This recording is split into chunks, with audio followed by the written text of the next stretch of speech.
I've been training for over 20 years. In that time, I've literally tried every training method, program, and approach to building muscle. And after experimenting with all of these methods, there's really only a few tried and true methods that produce serious results over and over again without fail. So let's jump right into them. In no particular order, number 1, train each muscle group 1 to 2 times per week. This is one of those topics that's very clear, even when it comes to both the science-based community and anecdotal evidence. Even when you simply look back at what the guys did as far back as the 60s and 70s and what some of the top pro bodybuilders do today, the best physiques of all time, they were all built with roughly 1 to 2 times per week training frequency. But now, one of the most common questions I get on this topic is, which is better? 1 or 2 times per week. And the truth is, they will both produce similar results, provided you're balancing your training volume and intensity appropriately. If you're a ranked beginner, there's just no way you have the ability to create so much muscle damage and fatigue to warrant resting more than a full week before training again. But now, if you're a bigger, stronger bodybuilder with a higher level of skill, you can definitely create larger inroads to your recovery, and you'll need to rest longer between those sessions, especially if you're someone who's training with higher volumes. Perfect example would be myself.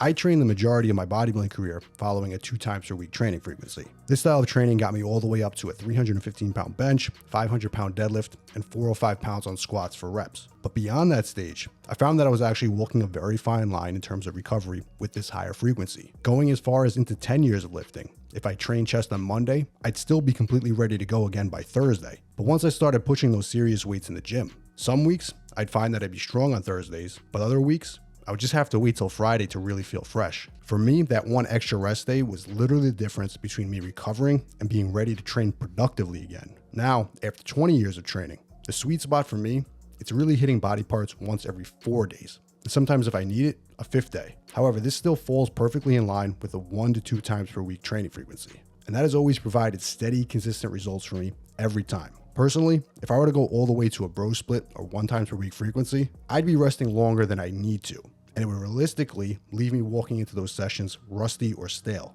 But my advice to you, start with 2 times per week, assess your recovery, and if you need more days, simply insert 1 more rest day and repeat this process as needed until you hit the sweet spot. Number 2, perform each set to muscular failure or with no more than 1 to 2 reps in reserve. This topic is one that's much more open for debate. You've probably already heard the argument hundreds of times already, so I'll leave you with all that you really need to know on this subject. Training to failure does produce more muscle growth than leaving 1, 2, 3, or more reps in reserve. In fact, the further away from failure you train, you get a bit less of a muscle building benefit with every single rep. But now, before you jump right on the failure training bandwagon, you also need to ask yourself, what am I trading by pushing myself to failure every set? The truth is, with every set to failure, you're also creating more fatigue. With more fatigue, you need to reduce your sets and your frequency, or you'll never be able to recover. If you're a beginner or intermediate, this is really something that you're not necessarily going to want to trade off on. The fastest way for you to get bigger and stronger is to lift more often, improve your skill and technique of a movement, and focus on simple progressive overload. But if you're constantly redlining your recovery ability, you're not going to train very often, and you're not going to get your reps in. I say reps in performing your lifts over and over again. This is one of the specific reasons why low volume training is generally better suited for more advanced lifters. If I'm taking a ranked beginner in the gym and I'm trying to improve his chest, I'm going to aim to take him from a 135 pound bench to a 315 pound bench as quickly as possible. The best approach to do that is moderate volume and training as frequently as you can recover. Generally speaking, training very close to failure, but not true muscular failure, will get you about 95 to 97% of the results failure training would. But now, this also leaves some room in your recovery ability to hit those body parts or lifts more frequently. But this isn't just for beginners. This applies to advanced lifters as well. You're generally going to get your best results training as frequently as your body can recover. And while at the advanced stages, you're not going to need or will you get the same benefits that a beginner would from training body parts 2 times per week or more, you'll still make more progress training as frequently as your recovery ability will allow. If you're more advanced, you can hit those sets harder, train to failure more often, and rest longer. But now, you shouldn't just rest 7 days just for the sake of training chest on every Monday, regardless of where you are in your training career. But if you need to rest that long, that's a different story. Most people should consistently push their sets hard in the gym.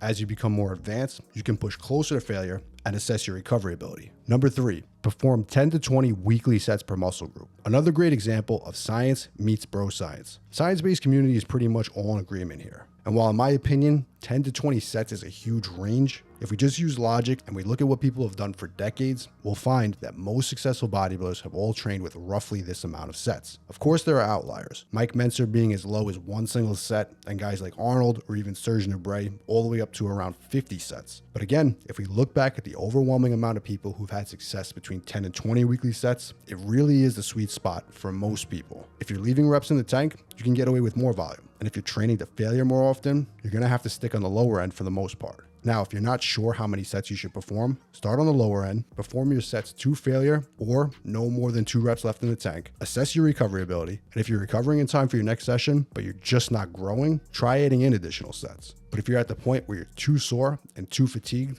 even going into the next session, pull back on the volume. Number 4, use a variety of reps from as little as just 5 to as much as 20. There was a time when people were debating the best rep range for hypertrophy. Some used to say 8 to 12 reps was the bodybuilder rep range. Others would argue that 4 to 6 reps is for powerlifting. Today, most people realize that that's an argument that's just over details that don't really matter. But one way to look at it that many people just seem to overlook is using the appropriate rep range for the exercise. Big compound lifts like presses, squats, pull-ups, and rows, they're all very technical. And if your goal is hypertrophy, we want to push those sets again close to failure. That requires a ton of technique and focus. And if you think that you're going to be able to take your quads near failure on a set of 30 reps on squats, good luck. Now, on the other hand, a set of 5 to 6 with a heavy load is much more realistic. But try doing that with a set of lateral raises. Loading up on heavy dumbbells and training the side delts without any cheating, it's nearly impossible with your 5 rep max. In that case, stricter reps, higher rep sets make more sense. So if you want to make sure that your training is appropriate for building muscle, your training should have reps as low as 5 in your plan, and likely as high as 15 or even 20 reps in some case. And finally, the last tip, follow your training plan consistently. If you don't,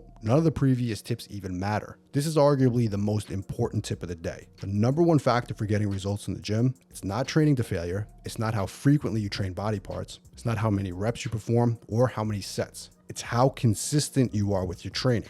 And if you need a solid program to build more mass using proven, tried and true bodybuilding methods, all my old school mass gain programs are down below. And as always, if you want to see more of the best original bodybuilding content just like this, make sure to hit subscribe.